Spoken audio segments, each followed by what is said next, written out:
At last, we've made it to episode 15, the final one of this series. By the end of this video, you'll have a whole new mod that you've created, which adds your donuts into the game. We have the meshes and textures already set up.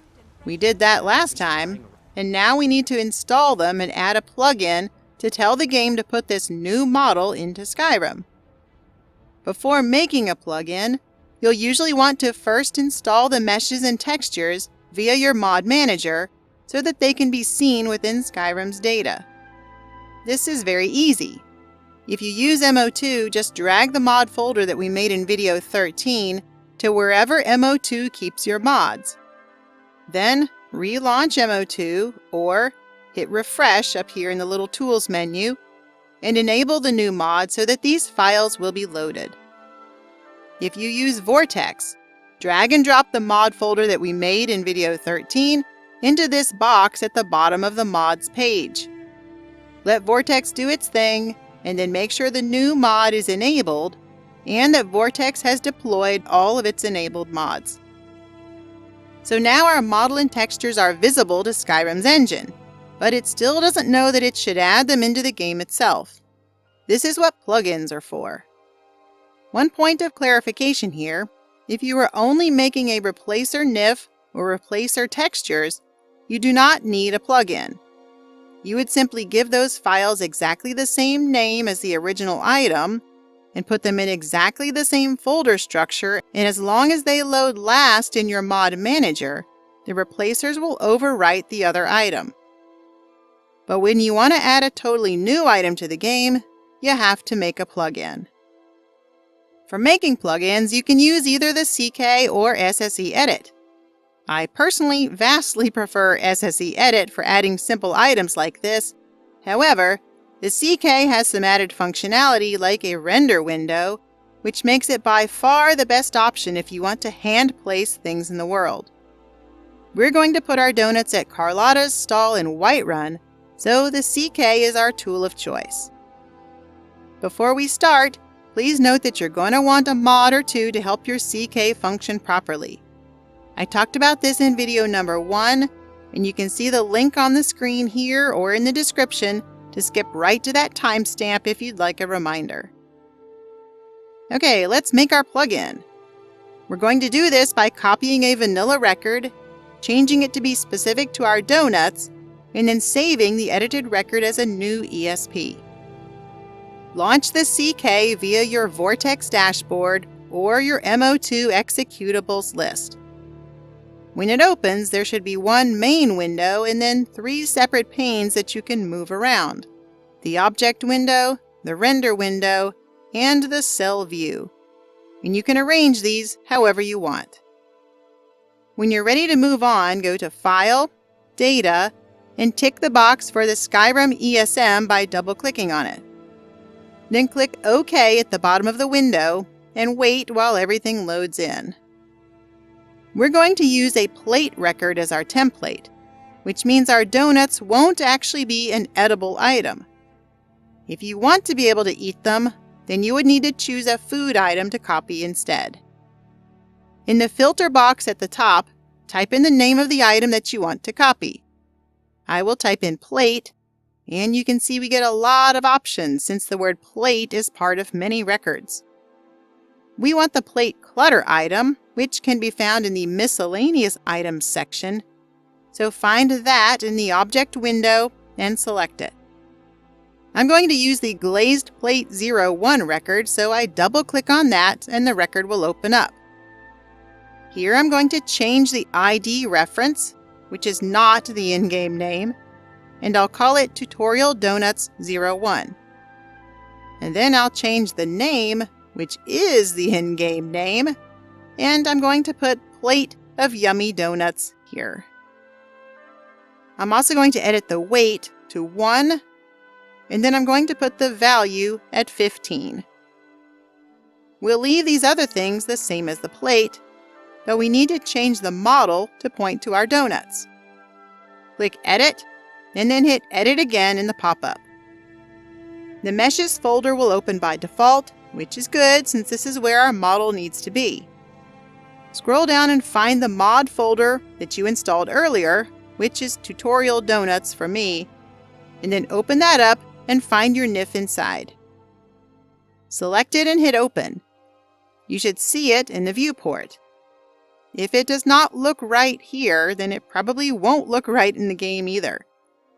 Missing textures means that either the texture paths in the NIF are wrong, they are not installed correctly, or the texture files are not compatible. Remember that they need to be DDS files. Click OK to close that window. If you want to add other things to the record, like scripts or keywords, then you can edit these other fields. We're going to leave them as they are for the donuts. And so that's it for adding the model. Hit OK to close the item window. You will be prompted to create a new form, which is what we want to do, so hit Yes at the pop-up. Now let's go ahead and save this in a new plugin. Go to File, Save, or you can use the little disk icon up here at the top. Fortunately, the CK won't let you save new things to Skyrim's ESM, and so you'll get a new window prompting you to select the plugin you want to save it to. We want to make a new one, so type in the name that you want to use for the plugin here in this field at the bottom. I recommend using the same name as your mod to prevent confusion. So I'm going to type in Skyrim Tutorial Donuts, and then I'll make sure that ESP is selected for the type. Hit Save. Alright, we've added the model as a new item, and now we want to show it off by putting it somewhere in the world. So let's make it load at Carlotta's stall in Whiterun. I like to double check that my new record is recognized and available, so first I'm going to go to File, Data, and scroll down to find the new plugin. I'll make sure it's ticked on and marked as the active file, and then I'll hit OK. It's going to have to load everything up again, so just be patient. And I'll note here that if it hangs, you can actually just close the CK and relaunch it. And then you would go into Data and set your new plugin as the active file, just like we did a minute ago. Once the loading is done, filter for Donut, and you should see your record here in the Editor ID list. To navigate to a world space, we use the Cell View pane. It will probably be set to Interior by default, so select the drop-down and pick Whiterun World from the list.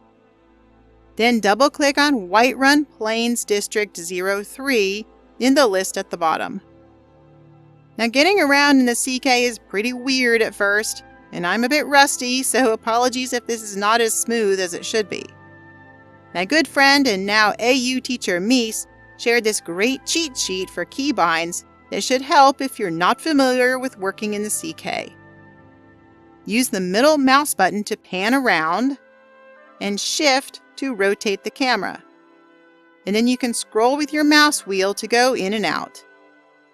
It can be easier if you first select an item, but just be very careful because you don't want to accidentally change any existing items. Okay, scroll your way through the chaos in Whiterun until you're looking at Carlotta's stall. Then you just drag and drop the donut record onto the counter. To move it around, you can hit E to toggle the widget on and off, and then you can use the arrows on the widget to move it. Or, if the item is selected, and you'll know this because it'll have a red, green, and blue box around it, you can just drag it around with the mouse without using the widget. For rotating, hit W to toggle the rotation widget on, and then use the red, green, and blue circles to rotate. If the item only rotates in increments, you can hit Ctrl Q to toggle Snap to Angle on or off as you prefer. I suggest putting these donuts in the middle of the counter because NPCs may lean on the edges and you don't want their arms clipping through the plate or knocking it all around. When you like how it looks, go to File, Save, or again you can click on the little disk, and it will save to the plugin that you had marked as active, which should be the Donut Tutorial ESP if you've been following along. After that, we're done in the CK, so you can just close it up by clicking the X in the upper right-hand corner.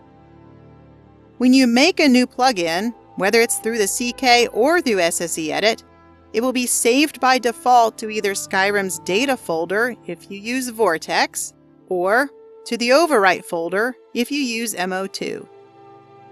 In both cases, you'll want to move the new ESP from that location and put it into the actual mod folder. This is a simple drag and drop action, so find those respective locations and just move the new ESP over. Here you can see an example of how to do this for Vortex. And then this is how you do the same thing in MO2. Plugin files go right into the main mod folder, so make sure when you drag and drop it, it does not accidentally get dropped into either the Meshes or Textures folder. Your mod should look like this when you're done. After moving the ESP to your mod, refresh MO2 or deploy the mods again in Vortex so that everything updates appropriately. If you get prompted by Vortex, then just go ahead and confirm the changes that you've made. Then make sure the new plugin is activated either in the Plugins tab for Vortex or the right-hand pane for MO2. And now it's the moment of truth.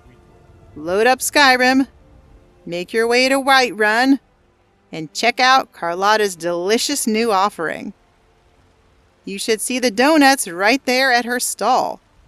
And if not, go ahead and skip ahead to the troubleshooting section. Assuming you've got donuts on the counter, congrats! You did it! I hope they look amazing, and I hope you're feeling very proud of all the hard work that you put in to get here. Before you call it done, you should always spend some time testing how the model looks and how it moves. Throw it around, drop it, shoot it with fire or arrows, hit it with weapons, and so on. Don't forget to also take it into your inventory and make sure it looks good there as well. If you'd like to make any tweaks, you can edit the NIF directly in the Mod Manager folder, and then refresh or redeploy your Mod Manager. Once you're happy with it all, it's time to share your new mod. To do this, you'll need to zip it up into an archive. Find the mod folder in your Mod Manager's staging folder, right-click on it, and select Add to, and then insert your mod's name, .7z. For Windows 11, you may have to select Show More Options first.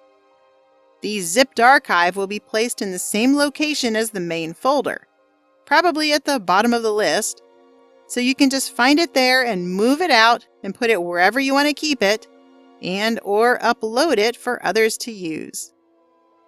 And now you know the entire workflow, so go forth and make some awesome things for our beloved game.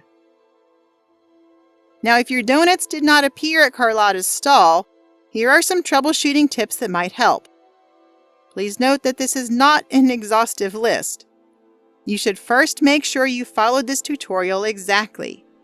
If you go off script, there's no telling what might have happened.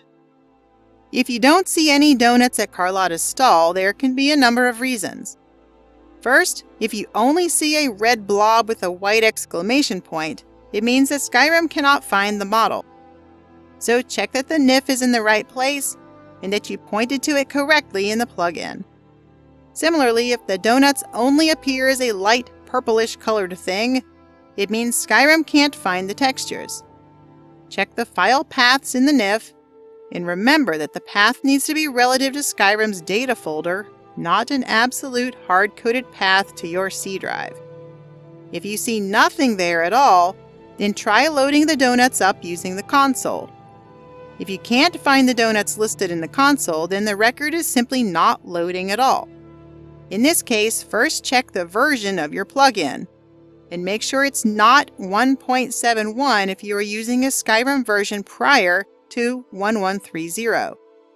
For versions older than that, you'll need plugins to be in version 1.70, or else you have to install bees, and you can see video number 1 for more on that. One last thing you can check, although this should not have happened if you followed these videos, you can check the NIF to make sure there are no skinned flags, because static clutter items and ground models should not have those. They will make the item invisible. Skinned flags should only be used in NIFs that are worn, like armor or clothing. And also make sure the root is a BS fade node for ground models and static clutter items, or else it will also probably be invisible, at least in the inventory window, or it may float in the air. But for worn items like armor or clothing, the root should be a 9 node. If you have donuts at the stall but they look funny, then your NIF is probably what you want to check out. Have a look at the BS lighting shader property blocks and tweak the settings, especially if you want more or less shine or a different kind of reflection. Also make sure you entered in all the texture paths in the right slots and check that they are correct. Make sure you're using the right type of texture files, and especially remember that Skyrim normal maps must include the specular map within their alpha channel. For dark or odd-looking meshes, try using the Mesh Face Normals and Mesh Update Tangent Space options in NIF Scope. If your donuts have no collision at all, then you probably either forgot to add it to the NIF, or the BSX flags are wrong, or the collision block setup is wrong. In all of those cases, I'll refer you back to video number 14 in this series. If the donuts slide around like they're ice skating, then check all the flags again, and make sure you've copied all the lines over from a working NIF. Especially check the inertia tensor lines. If the donuts seem too light or too heavy or roll around in a weird way, then check the value you have for mass. Remember, this is in kilograms, but it's not a realistic value. And also check and tweak the inertia tensors. And once again, I suggest looking at vanilla items to guide you on which values to pick. If the game crashes, then the number one culprit is probably having the collision blocks in the wrong order in your NIF. Always go to Spells, Sanitize, and reorder blocks as your final step, even if you think you already did that in a previous version of the NIF. Other than that, there can be all kinds of reasons for a crash, even something like textures not being in powers of 2, and I don't think I can cover troubleshooting for game crashing adequately here. All I can say is to try the steps again for how you've set up the NIF, and pay careful attention to make sure you're following along with the videos exactly. For working in the CK, and for more general modding knowledge, there are some excellent videos by Dark Fox which may be helpful. See the link to his channel here and in the description. Before I say adios, I have just a few parting words. First, I highly recommend doing a thorough test of your model in the game. Throw it around, shoot it, pick it up and drop it, etc., to test out the collision. Check how the model looks in the inventory window, and if you'd like it to be viewed from a different angle or be a different size, then you can tweak this in the BS inventory marker block in the NIF. Have a look at your object in various kinds of lighting, and decide if you want to tweak the textures at all. Remember that you can make a number of edits in the BS lighting shader property block in NIF Scope to adjust the shading. But if you want to change the colors or anything more complicated, you'll have to edit the texture files themselves.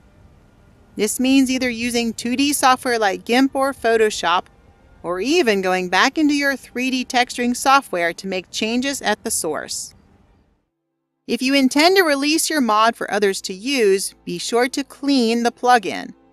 You don't want any ITMs or other issues unless you specifically intend for them to be there. Here is a great video by Gamer Poets that will explain this if you aren't sure what it means. And, as usual, the AU has us covered with a great article on the wiki, including explicit instructions on cleaning. Also, I will reiterate again that you should pay attention to the plugin version number, since not everyone will be able to use plugins that are version 1.71. If you release your mod as 1.71, you should probably list bees as a hard requirement to make sure it will load even for people that are running an older version of the game. Or at least state explicitly that your mod is only for people who are running Skyrim version 1130 or higher. The last piece of advice I have is to consider if your plugin can be ESL-ified. Simple mods like this one will usually qualify. I'm not going to cover how to do that here, but I'll offer 2 suggestions. Number 1, you can create your record first in SSE Edit and save it as an ESL flagged ESP from the start. You could then take it into the CK and further tweak it. Or number 2, you can have a look at this guide or this Gamer Poets video for how to change the ESP that we made in the CK into an ESL flagged ESP. And with that, I will now say farewell, congratulations one more time, and a big thank you for coming along on this modding adventure with me. I hope that you've enjoyed it. Bye!